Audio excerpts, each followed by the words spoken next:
এক সময় তিনি কোনো স্থানে প্রার্থনা করিতেছিলেন।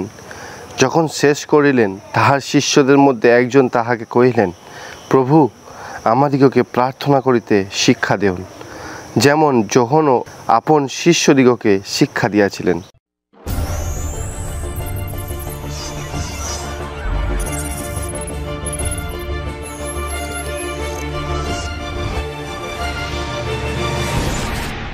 যুগ যুগ ধরে বিশ্বাসীরা বিশ্বাস করে এসেছে, সত্য এবং সর্বশ্রেষ্ঠ প্রার্থনা সেটি হয় যেটি মুখস্থ করা হয় না, যেটি শেখানো হয় না, যেটি মন থেকে ঈশ্বরের কাছে বেরিয়ে আসে, সেটি সর্বশ্রেষ্ঠ এবং সবথেকে শক্তিশালী প্রার্থনা। কিন্তু এখানে আমরা বাইবেল পড়লাম, প্রভু যিশুর শিষ্যরা প্রভুর কাছে এসে প্রভুকে বলছিল, প্রভু, আমাদেরকে প্রার্থনা করতে শেখাও, যেমন যোহন তার শিষ্যদেরকে প্রার্থনা করতে শিখিয়েছিলেন।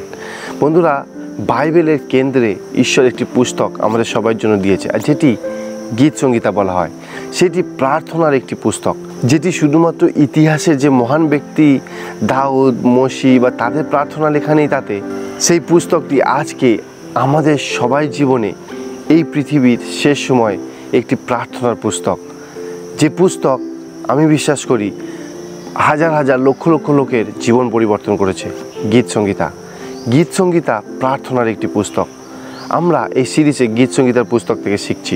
আজকের ভিডিওতে আমরা দেখব গীত সংহিতা কীভাবে আপনার এবং আমার জীবন পরিবর্তন করতে পারে, কিভাবে অনেক বিশ্বাসীদের জীবন পরিবর্তন করেছে, তাদের জীবনে কঠিন সময় এবং কষ্টের সময় তাদেরকে উদ্ধার করেছে এবং তাদের সম্পর্ক ঈশ্বরের সাথে আরও মজবুত করেছে।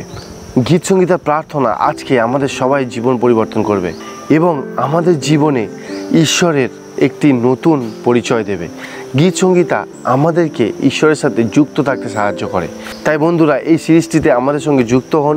গীত সংহিতার পুস্তক আমরা যখন শিখি, আমরা যাতে শিখতে পারি কি গীত সংহিতা আমাদের জীবনে কতটা গুরুত্বপূর্ণ। আজকে পাঠে যাওয়ার আগে আসুন ছোট্ট একটি প্রার্থনা করি। স্বর্গীয় প্রেমময় দয়ালু পিতা, প্রভুকে তোমায় ধন্যবাদ দিই সুন্দর সময়ের জন্য। বিশেষ করে প্রার্থনা করি প্রভু, আজকে যে বাক্য আমরা শুনবো, যে গীত সংহিতা আমরা শিখবো, প্রভু তুমি আমাদেরকে সাহায্য করো, আমাদেরকে পাপ থেকে উদ্ধার করো এবং তোমার পবিত্র আত্মা দিয়ে বুঝতে এবং শিখতে সাহায্য করো। বক্তা এবং শ্রোতা উভয়কে আশীর্বাদ করো।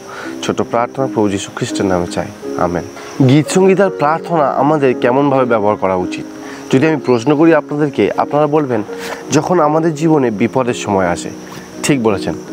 আমাদের জীবনে যখন কষ্ট আছে, যখন আমাদের জীবনে ব্যথা আছে, যখন আমাদের জীবনে রোগ আছে, যখন আমাদের জীবনে সমস্যা আছে, যখন আমাদের জীবনে মিথ্যে আশা আছে, যখন আমরা মিথ্যে পথে আছি, তখন আমাদেরকে গীত সংহিতা প্রার্থনা স্মরণ করা উচিত। কিন্তু আমাদেরকে কেমনভাবে পড়া উচিত? বন্ধুরা, একটি পদ্ধতি আমি আপনাদেরকে বলতে চাই। প্রতিদিন সকালে আপনি যখন ওঠেন তখন প্রার্থনা করুন নতজানু হয়ে, এবং গীত সংহিতা 1 থেকে পাঠ করা শুরু করুন, কারণ সব কিছু শুরু থেকে পাঠ করা খুবই প্রয়োজন।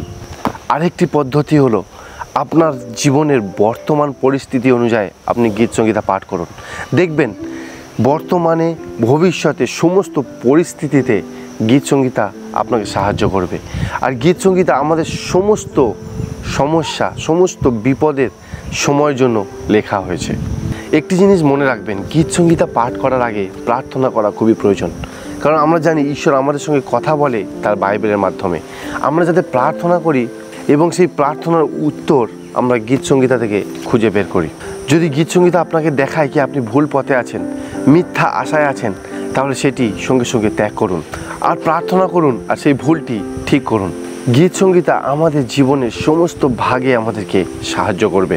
গীত সংহিতা আমাদেরকে শেখায় কিভাবে কঠিন সময় আমরা ঈশ্বরের উপরে ভরসা করতে পারি।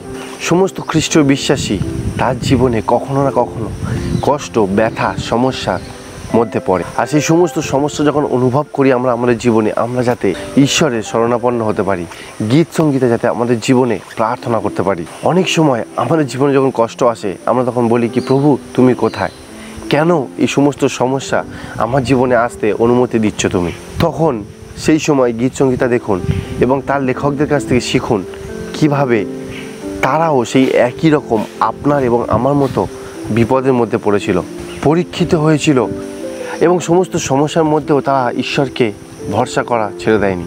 আর সেই জন্যই তারা লিখেছে গীত সংহিতা, যাতে আমরাও সমস্ত বিপদ, সমস্ত কষ্ট, সমস্ত বাধা, সমস্ত অসুস্থতা, এই সমস্ত কিছুর মাধ্যমেও আমরা যাতে ঈশ্বরের উপর ভরসা করতে পারি।